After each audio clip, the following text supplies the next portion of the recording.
위인전을 읽다 보면 한 가지 공통점이 있음을 발견하게 됩니다. 위기에 처하는 그 나라를 구하려는 뜻을 품고 그 뜻을 실현하기 위해서 자신은 물론이고 가족까지 희생시키면서까지 끝내 그 뜻을 이루었다는 것이죠. 뜻을 세우고 뜻을 이루려는 사람은 반드시 뭔가 해냅니다. 하나님의 나라를 위해 살아가는 성도들의 삶이 이러해야 합니다. 하나님의 나라를 위해 살아간다는 것은 그 나라의 주인이신 주님의 뜻을 이룬다는 것인데, 본문을 통해서 주님의 뜻을 이루는 삶은 어떤 삶인지 확인하고 그렇게 살기를 결단하는 은혜가 있기를 바랍니다. 아가야 지방에 총독으로 갈리오가 부임합니다. 그리고 그 갈리오가 아가야 지방의 수도인 고린도에 도착하자 고린도 지역의 유대인들이 바울을 고소하였습니다. 그 재판 어떻게 결론났죠? 갈리오가 유대인들의 고소를 기각시켜버렸습니다. 로마법에 의해서 재판할 사안이 아니라 그것은 당신들의 종교법에 관한 것이니 당신들이 알아서 하라, 이것이 기각유였습니다. 회당에서 나온 유대인들이 회당장 소스테네를 잡아서 집단으로 폭행하면서까지 갈리오의 관심을 돌이키려 했으나 그것도 실패했습니다. 이 사건은 적어도 고린도 지역에서만큼은 기독교가 종교의 자유를 보장받는 계기가 되었습니다. 이 일이 있은 지 얼마 되지 않아서 바울은 그곳을 떠나게 됩니다. 1년 6개월 동안의 사회가 있던 이 고린도 교회를 작별하고 예루살렘으로 가기 위해서 가이사랴로 가는 배를 탑니다. 이때 바울은 고린도를 떠나면서 아굴라와 브리스길라 부부를 대동하는데, 가이사랴에 가기 전에 에베소를 가기 위해서 지도해 보신 것처럼 고린도에서 고린도 동편에 있는 겐그레아 항구로 갑니다. 이 대목에서 사도행전의 저자인 누가는 바울의 행동을 각별하게 소개합니다. 본문 18절을 다시 보시기 바랍니다. 바울은 더 여러 날 머물다가 형제들과 작별하고 배 타고 수리아로 떠나갈새 브리스길라와 아굴라도 함께하더라. 바울이 일찍이 서원이 있었으므로 겐그레아에서 머리를 깎았더라. 제가 성경을 읽을 때는 반드시 성경이 기록될 당시의 문화권에서 먼저 생각해야 한다고 제가 자주 말씀드렸습니다. 이 말씀을 우리 문화권에서 보면은 이해하기 어렵습니다. 우리 문화권에서는요, 남자와 여자가 갑자기 머리를 짧게 깎으면 이렇게 말하죠. 여자가 머리를 짧게 깎으면 실현당했냐, 아니면 무슨 일 있냐, 이렇게 묻습니다. 남자가 갑자기 삭발을 하면 뭐라고 말합니까? 세상이 반항하냐. 우리는 이렇게 머리를 짧게 깎았을 때에 어떤 저 사람이 심경에 변화가 있든지 아니면은 감정이 있든지 그렇게 봅니다. 그런데 누가는 바울이 배를 타기 전에 서운한 일이 있어서 머리를 깎았다고 그렇게 언급하고 있습니다. 따라서 그 문화권에서 생각해야 합니다. 바울이 살던 시대 유대인들은 하나님 앞에서 엄숙히 서원할 때에 그 약속을 기억하기 위해서 또 드러내기 위해서 특별한 표시를 남겼습니다. 이것의 유래가 구약의 나시린 서원입니다.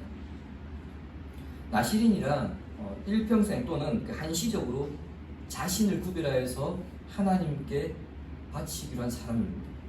그래서 우리에게 잘 알려진 사람으로는요, 삼손이 있고 사무엘이 나시린입니다.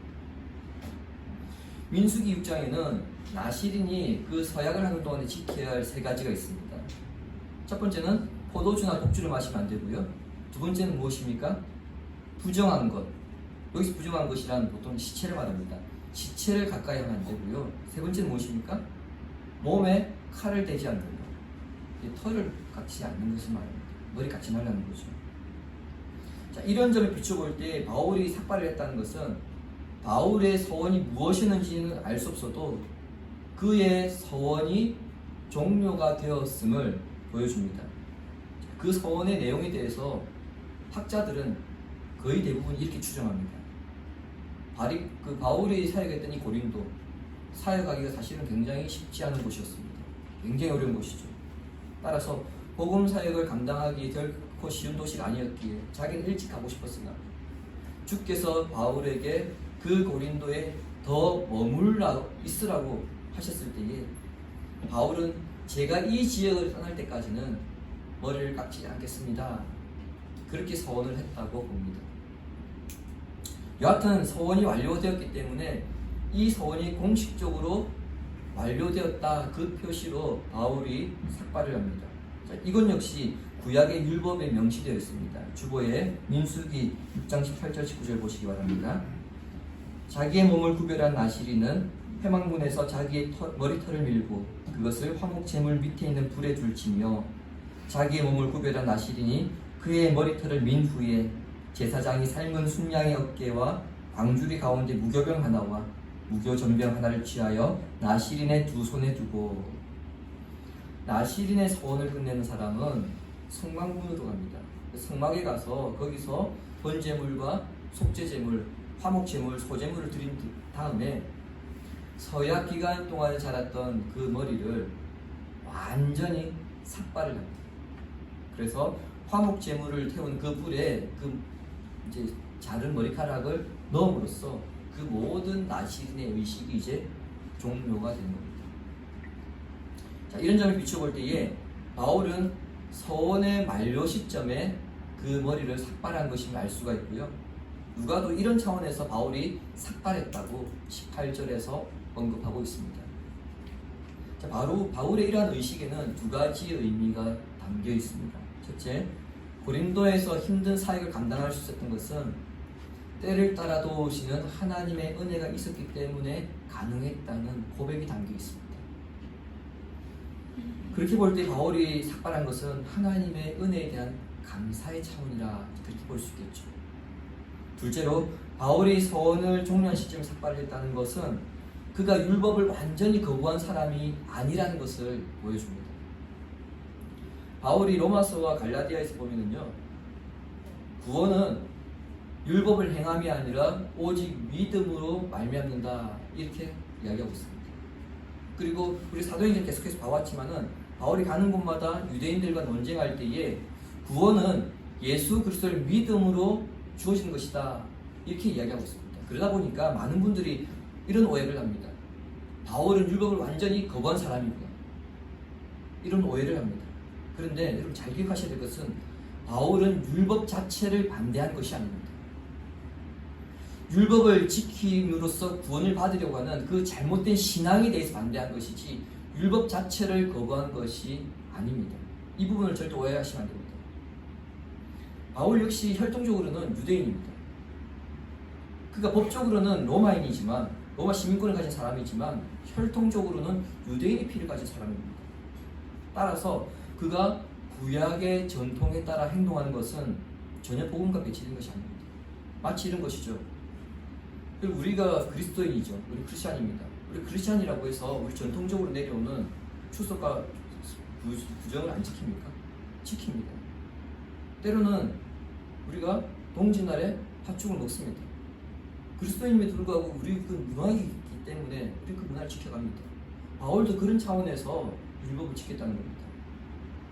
그걸 지키면서 내가 구원받는다 이런 게 아니고요. 내가 유대인이니까 내가 유대인으로서의 전통을 지켜간다 그런 뜻입니다. 절대 이것을 오해하시면 안 됩니다. 근데 이러한 바울의 행동은 고린도에서 유대인들이 갈리오 총독에게 고소했던 내용이 있었죠. 그 내용이 무엇이었습니까? 바울 이 사람은 율법을 거부한 사람이다. 그게 고린도에서 그 유대인들이 갈리오에게 고소했던 내용인데 바울의 이러한 행동은 또 어떻습니까? 아니다. 바울은 율법을 거스르는 사람이 아니다. 이것을 보여줍니다. 이 사실은 오늘 한국 교인들에게 대단히 중요합니다. 한국 교회 성도들 가운데에 예수 그리스도에 대한 믿음 때문에 우리가 구원받는다. 그렇기 때문에 우리는 구약의 율법을 전혀 지키지 않아도 된다. 이렇게 말씀하시는 분들이 있습니다. 그래서 어떤 분들은 11조를 하지 않아도 되고 할례를 받지 않아도 되고 희생제사를 드리지 않아도 된다. 이렇게 말씀합니다. 그분의 주장이 틀린 거 아닙니다. 맞습니다. 하지만 간과하는 게 있습니다. 우리는 율법을 문자적으로 지키지 않는다 하더라도요, 그 율법의 원리는 오늘날 그대로 지켜가고 있습니다. 그래서 예수님은 내가 율법이나 선지자를 폐하러 온 줄 생각하지 마라. 내가 율법을 폐하러 온 것이 아니라 율법을 완성하러 왔다. 이렇게 말씀하시는 겁니다. 이 부분을 오해하게 되면요, 내가 예수만 잘 믿으면 되지, 뭔 그 구약에 있는 계명을 지키는 게 뭐가 중요하냐, 이렇게 생각하게 됩니다. 그 계명을 지키는 것이 구원의 서정의 단계에서 성화입니다. 오늘날 한국교회의 가장 큰 약점이 바로 이 성화에 있습니다. 많은 사람들이 교회에 실망해서 손가락질합니다. 그리고 교회 안에 있는 사람들 중에서 많은 사람들은 교회에 실망해서 교회를 떠나갑니다. 그 이유가 무엇입니까? 오늘날 한국교회가 이런 믿음과 행동 사이의 관계를 오해하고 있기 때문입니다. 우리가 그리스도에 대한 믿음으로 구원받는다 하더라도 우리는 그 계명을 지켜가야 됩니다. 믿음이 있기 때문에 우리는 계명을 지키는 겁니다. 계명을 지키기 때문에 구원받는 게 아니라 구원받았기 때문에 그 은혜에 대한 감사의 차원으로 계명을 지켜가는 겁니다. 물론 교회에 실망하면서 비난하며 그렇게 떠나가는 사람들 가운데 자신도 포함되어 있을 겁니다. 하지만 자신의 눈에 들고는 보지 못한다고 교회와 교인들의 이율배반적인 모습만 보는 경향이 있죠. 따라서 우리는 바울을 통해서 믿음과 행동 사이의 관계를 바르게 이해해야 합니다. 이렇게 머리를 깎은 바울이 브리스길라와 아굴라 부부와 함께 에베소에 도착한 뒤에 부부를 놔둔 채 홀로 에베소에 있는 유대인 회당에 들어가서 그들과 논쟁을 벌입니다. 그런데 20절에 보시면 에베소 회당에 있는 유대인들의 반응이 다른 지역에 있는 유대인들의 반응과 너무 다르다는 것을 보게 됩니다.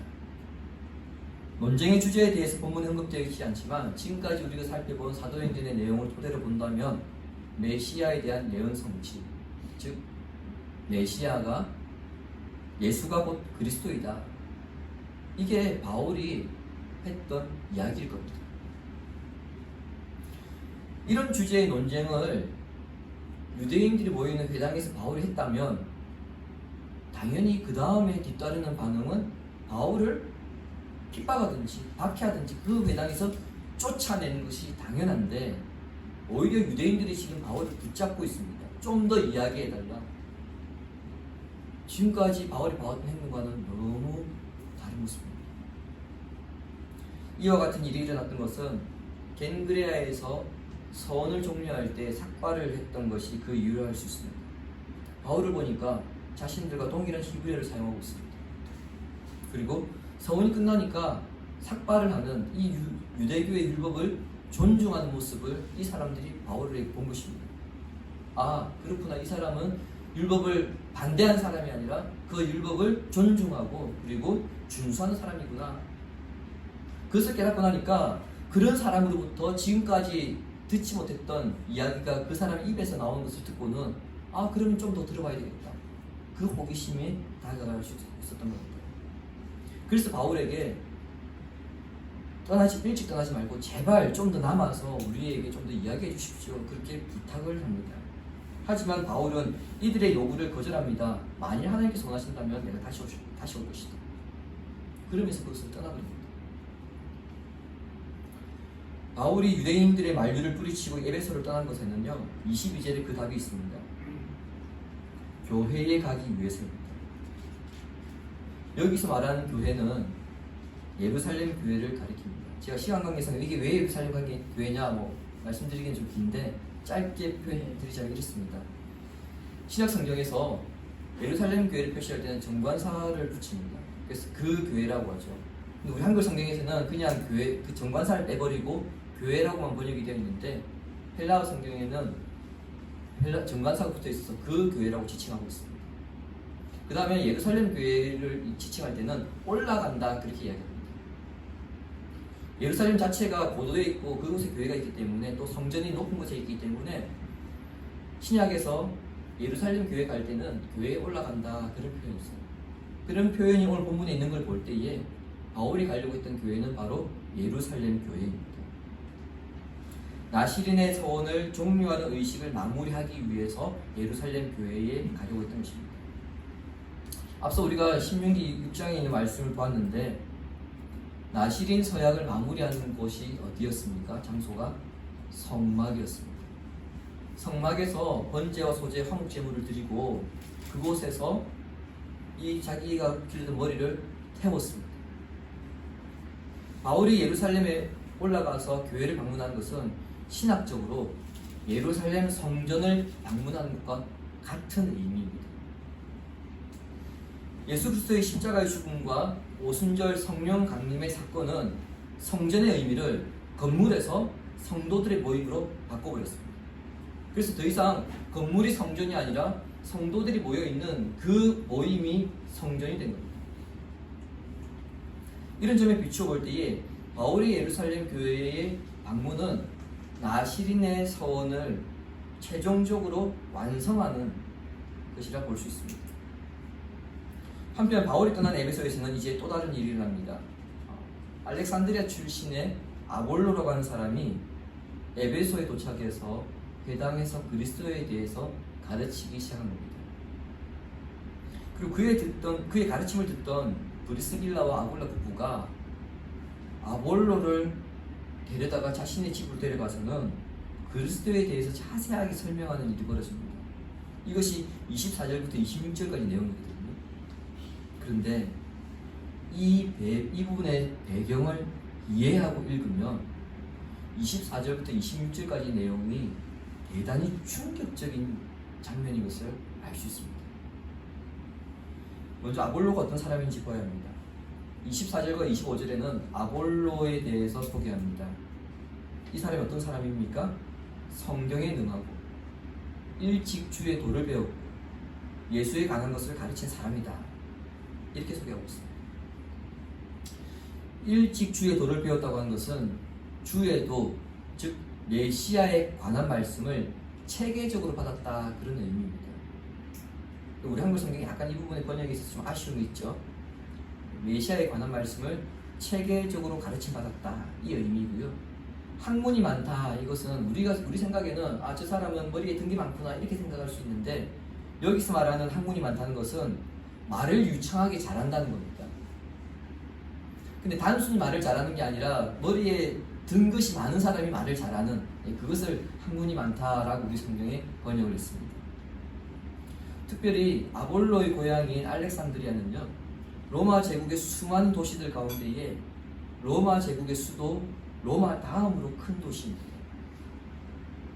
근데 알렉산드리아가 어떤 도시냐? 지금의 그 이집트 북쪽, 이 지중해 연안에 위치해 있는 도시거든요. 근데 알렉산드리아를 생각하기 전에 알렉산드리아가 속한 그 고대 이집트가 어떤 나라인가 좀 생각해 볼 필요가 있죠. 고대 이집트가 무엇으로 유명합니까? 피라미드로 유명합니다. 즉 오늘날에도 풀기 어려운 불가사의 중에 하나가 피라미드인데, 고대 이집트는 기하학과 수학이 유명했던 도시입니다. 그리고 헬레니즘이 번성했던 나라입니다. 그 학문적 중심지가 알렉산드리아입니다. 그러니까 알렉산드리아 사람이다 이러면은 기본적으로 이집트 사람들은 어떤 생각을 하겠습니까? 똑똑한 사람, 굉장히 공부 많이 한 사람, 그게 그냥 머릿속에 박혀 있습니다. 그런데 그 알렉산드리아에 또 유대인들이 많이 살았답니다. 희한하죠. 히브리어로 기록된 구약 성경을 최초의 헬라어로 번역한 성경을 70인역이라 하거든요. 그 70인역이 번역된 곳이 알렉산드리아입니다. 그러니까 아볼로는 세상 학문과 구약 성경의 연구 중심지에서 어릴 때부터 체계적으로 구약의 말씀들을 배워왔던 겁니다. 거기다가 말까지 청산유수로 하는 사람입니다. 바울의 가장 큰 약점이 무엇입니까? 말을 못했죠. 모세의 가장 큰 약점이 무엇이었습니까? 말을 못했습니다. 여러분 신학 교수의 그 설교를 들어보시면 한박교에 계실 때 그때 곽창대 목사님 안식년 가셨을 때 고려신학대학원 교수님들 설교 많이 하셨을 텐데요. 신학 교수 설교를 들어보면 그분들은 책으로 만나야 될 분들입니다. 책으로 만나면 굉장히 이해가 잘 됐는데 간혹 한두 분을 제외하고는 성도들이 이해하기 쉽게 설교를 하시는 분들이 찾기가 쉽지 않습니다. 그렇게 보면 아볼로는 정말 대단한 거죠. 체계적으로 배웠고 말도 아주 청산유수처럼 합니다. 거기에 하나가 더 있습니다. 열심까지 있는 사람입니다. 25절에 열심으로 라고 간단하게 번역되어 있는데 헬라어 성경을 이 부분을 직역하면 이렇습니다. 영으로 끌었다. 영으로 끌었다 이 말은 영으로 뜨거웠다 이런 의미예요. 여기서 영은 무엇이겠습니까? 성령입니다. 즉 성령께서 말씀에 대한 열정까지 주셨다 그런 의미입니다. 세상 모든 사람이 부러워하는 재능을 하나님께서 아볼로 한 사람에게 그냥 몰빵하신 겁니다. 그런 아볼로의 가르침을 듣던 브리스길라와 아굴라가 그 가르침을 듣다 보니까 뭔가 아쉬움이 있는 겁니다. 그래서 그 아볼로를 자기 집으로 데려가다가 아볼로의 부족한 부분을 하나하나 지금 설명하고 있는 그런 상황입니다.